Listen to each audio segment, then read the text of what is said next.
Hello everyone, welcome to our channel. Hope you are doing well. दोस्तों, आज से हम इंग्लिश ग्रामर की एक सीरीज़ स्टार्ट करने जा रहे हैं जिसका फर्स्ट टॉपिक है टेंस।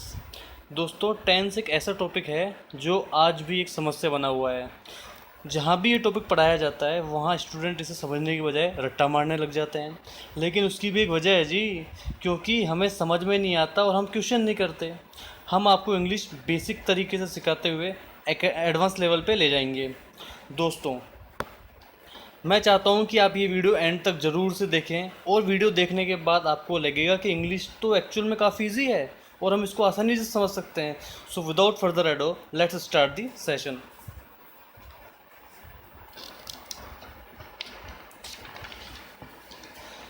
सबसे पहले अपन टेंस की डेफिनेशन को समझ लेते हैं। टेंस क्या है? Tense is that form of a verb which shows not only the time of an action but also the state of an action और इवेंट। मीन्स टेंस हमें सिर्फ टाइम के बारे में ही नहीं बताता है बल्कि स्टेट ऑफ एक्शन के बारे में भी बताता है।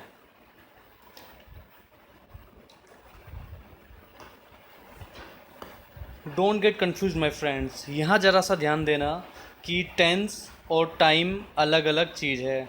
टेंस एक ग्रामेटिकल कॉन्सेप्ट है जबकि टाइम एक आपका नेचुरल कंसेप्ट है। Means both are different. For example, she is coming tomorrow and Sita is going to Delhi tomorrow. दोनों सेंटेंस आपके फ्यूचर एक्शंस को बता रहे हैं, पर इनका जो ट्रांसलेशन है वो अपना प्रेजेंट टेंस में किया गया है। दोस्तों, अब अपन टेंस के टाइप्स डिस्कस करेंगे। पहला जो टेंस होता है वो होता है प्रेजेंट टेंस, जिसको कि वर्तमान काल कहा जाता है। दूसरा टेंस होता है पास्ट टेंस, जिसको कि भूतकाल कहा जाता है। और तीसरा जो टेंस होता है वो है भविष्यकाल। So now discuss the basic structure of the sentence. दोस्तों, बेसिक स्ट्रक्चर ऑफ सेंटेंस में आपके तीन टर्म्स आती है। पहला होता है सब्जेक्ट, जिसको कि कर्ता कहा जाता है। दूसरा होता है वर्ब, जिसको कि क्रिया कहा जाता है। और तीसरा होता है ऑब्जेक्ट, जिसको कि कर्म कहा जाता है। दोस्तों, इसको अपन एक एग्जाम्पल के थ्रू समझते हैं। एग्जाम्पल है कि राम इज़ प्लेइंग फुटबॉल। इसमें राम आपको हो गया सब्जेक्ट, क्योंकि वो कुछ काम कर रहा है।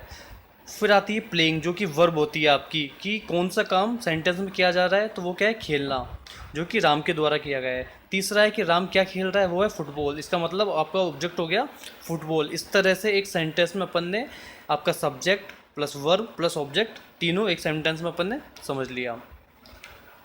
नेक्स्ट डिस्कस करते हैं दोस्तों अपन टाइप्स ऑफ पर्सन। पर टाइप्स ऑफ पर्सन में जो फर्स्ट पर्सन होता है दोस्तों वो होता है आई और वी। सेकंड पर्सन में होता है यू और दाऊ। थर्ड पर्सन में होता है he she it they my friends etcetera. ये तीन तरीके के पर्सन होते हैं। जब अपन सेंटेंस फ्रेम करना सीखेंगे तो ये डायरेक्टली हेल्पिंग वर्ब किस सब्जेक्ट के साथ कौन सी यूज़ होगी उस टाइम पर ये पर्सन्स काम में आएंगे। नेक्स्ट दोस्तों वचन, जिसको कि नंबर कहा जाता है। दोस्तों, जो नंबर्स होते हैं वो दो तरीके के होते हैं। एक होता है सिंगुलर और एक होता है प्लूरल। सिंगुलर नंबर की अगर अपन बात करें तो उसमें आता है आपका आई, ही शी इट, यू या ब्रदर या किसी भी तरीके कोई और रिलेशन। अगर सिंगुलर की अपन बात करें तो आई का वी हो जाता है, ही शी इट का दे हो जाता है, यू का यू हो जाता है और ब्रदर का ब्रदर्स हो जाता है। दोस्तों, यहाँ मैं आपको एक चीज़ बताना चाहूँगा, प्लीज़ ध्यान से सुनिएगा, कि जो आई है वो सिंगुलर नंबर है लेकिन थर्ड पर्सन नहीं है। ठीक है, जैसा कि लास्ट स्लाइड में अपन ने देखा। इसी तरह जो दे है वो थर्ड पर्सन ने अपन ने देखा था, पर सिंगुलर नंबर नहीं है। ठीक है, सिंगुलर नंबर और थर्ड पर्सन कौन कौन से होते हैं? That is he, she, it, name, my friend या और कोई रिलेशन। माई ब्रदर हो गया आपका, हिज सिस्टर हो गया, हर ब्रदर हो गया, हिज ब्रदर हो गया, माई फादर हो गया, एटसेट्रा। इस तरीके के जो भी होते हैं वो आपके सिंगुलर नंबर थर्ड पर्सन की कैटेगरीज में आते हैं। दोस्तों, अब मैं आपको बताना चाहूँगा कि आज से अपन प्रेजेंट टेंस चालू करने जा रहे हैं। Present tense is further divided into present indefinite tense, present continuous tense, present perfect tense and present perfect continuous tense. दोस्तों, प्रेजेंट इंडेफिनिट टेंस की बात करें तो आ रहा है वह खेलता है। वह खेलता है, that means he plays. Present continuous tense है वह खेल रहा है, that means he is playing.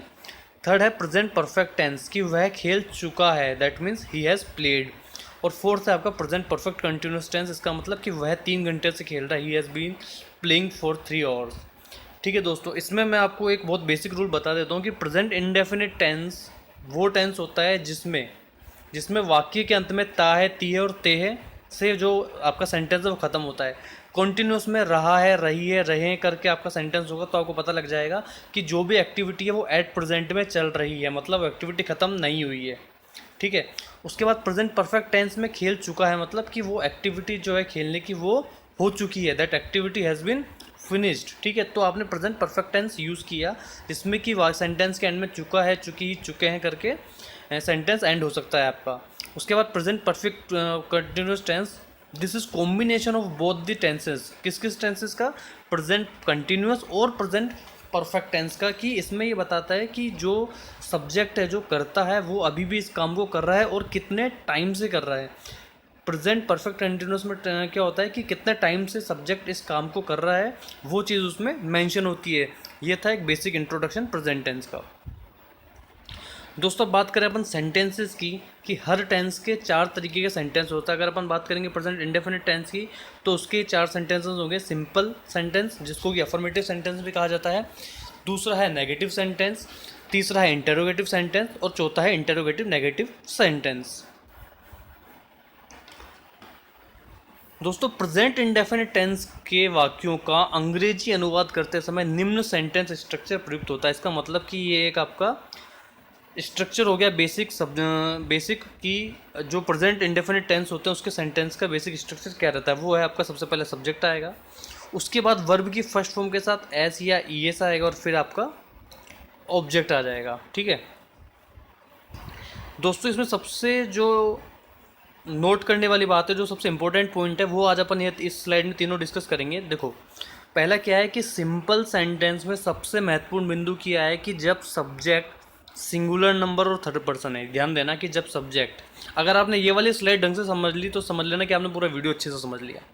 कि जब subject singular number third person है तो वर्ब के साथ ऐसे ये जोड़ते हैं। ये क्लियर हो गई बात। उसके बाद जब अगर सब्जेक्ट प्लूरल नंबर आ गया, वो भले ही कोई सा भी पर्सन हो, फर्स्ट पर्सन हुआ, सेकंड पर्सन हुआ या थर्ड पर्सन हुआ, ध्यान देना कि जब सब्जेक्ट प्लूरल नंबर आ गया, वो भले फर्स्ट पर्सन, सेकंड पर्सन और थर्ड पर्सन है, तो वर्ब के साथ एस या एस नहीं जोड़ा जाता है। वर्ब की फर्स्ट फॉर्म ही रहने दी जाती है, उसके साथ एस या एस अपन नहीं जोड़ते हैं अगर प्लूरल सब्जेक्ट आ गया तो। और अगर सिंगुलर आ गया तो एस या एस जोड़ दिया जाता है। अब सोचने वाली बात यह है कि एस जोड़ेंगे या एस जोड़ेंगे, तो उसका आंसर आपको तीसरे नंबर पॉइंट में मिल जाएगा। वो क्या है कि यदि वर्ब का अंतिम अक्षर आपका S S, O, J, X, C H, S H है तो subject singular number third person के साथ ई एस जोड़ते हैं और अन्य स्थिति में एस जोड़ा जाता है। कुछ एक एग्जांपल्स आगे की स्लाइड में जो अपन समझेंगे। देखिए फर्स्ट एग्जांपल है आई गो। आई गो क्यों लिखा अपन ने? पहली बात तो आई फर्स्ट पर्सन है इसलिए अपन ने उसके साथ कोई भी एस या एस नहीं जोड़ा है उसके। और जब अपन ने इसको सिंगुलर में बदला तो वो हो गया ही गोज़। और ई एस क्यों लगाया है? क्योंकि वर्ब के एंड का जो अल्फ़ाबेट है वो ओ है, जो जैसा कि अपन ने लास्ट वीडियो में डिस्कस किया था। उसके बाद आई किसका? शी किसेज हो जाता है। वी सर्च का ही सर्चेज हो जाता है। दे फैच का शी फैचेज हो जाता है। वी क्लैश का ही क्लैशेज हो जाता है। और ई एस क्यों लगा रहे हैं अपन यहाँ सब में? क्योंकि वर्ब के एंड में वो सब अल्फ़ाबेट्स आ रहे हैं जिसके बाद ई एस लगाया जाता है, जैसे कि अपन ने लास्ट स्लाइड में डिस्कस किया था। और आई क्यूज का ही क्यूजेज हो जाता है। उसके बाद अपन कुछ ऐसे सेंटेंसेस देखते हैं जिसमें कि वर्ब के साथ एस लगता है, ई एस नहीं लगता है। जैसे कि वी प्ले का ही प्लेज हो जाता है। आई प्रे का ही प्रेज हो जाता है। यू से का ही सेज हो जाता है। और आई पे का ही पेज हो जाता है। ठीक है, उसके बाद दोस्तों एक चीज़ और देखनी है, वो है कि यदि वर्ब का अंतिम अक्षर वाई है, ध्यान देना ये यदि वर्ब का अंतिम अक्षर वाई है और इससे पहले का अक्षर कॉन्सोनेंट है, मतलब व्यंजन है या फिर वोवल नहीं है। इसको आप दोनों तरीके समझ सकते हो कि यदि वर्ब का अंतिम अक्षर वाई है और पहले का अक्षर कॉन्सोनेंट है या वोवल नहीं है, तो subject singular number third person के साथ में सिंपल प्रेजेंट टेंस में वाई को आई ई एस में कन्वर्ट कर दिया जाता है। जैसे कि क्या होता है कि दे फ्लाई काइट्स हुआ, इसको जब आप सिंगुलर में बदलेंगे तो फ्लाई वाई है और वाई से पहले का अल्फ़ाबेट क्या है? एल, जो कि कॉन्सोनेंट है। तो आप फ्लाई का क्या कर दोगे? वाई को हटा करके आई ई एस लगा दोगे। ऐसे ही आई ट्राई का सीता ट्राइज हो जाता है। गर्ल्स क्राई का सुमन क्राइज हो जाता है। आई वेरीफाई का शी वेरीफाइज हो जाता है। अब यहाँ मैंने कुछ एग्जांपल्स रखे हैं आप लोगों के लिए कि इन एग्जांपल्स में प्रेजेंट इंडेफिनिट टेंस में अफर्मेटिव जो सेंटेंस है उसके आप जो जो रूल्स हैं आप इन सभी एग्जांपल्स में अप्लाई कर सकते हैं। जैसे वह लिखता है, वह मतलब आपका सिंगुलर हो गया, आप ही की जगह शी भी लिख सकते हैं क्योंकि सेंटेंस में जेंडर आपका मेंशन नहीं है, ठीक है। तो वह लिखता है, पर लिखता है अब इसने बोल दिया, देखना एंड में ता है ती है तह, ता से मतलब कि वो आपका मेल हो गया, तो आपने वहाँ पर ही लगाया, शी नहीं लगाया, ठीक है। That is he rights.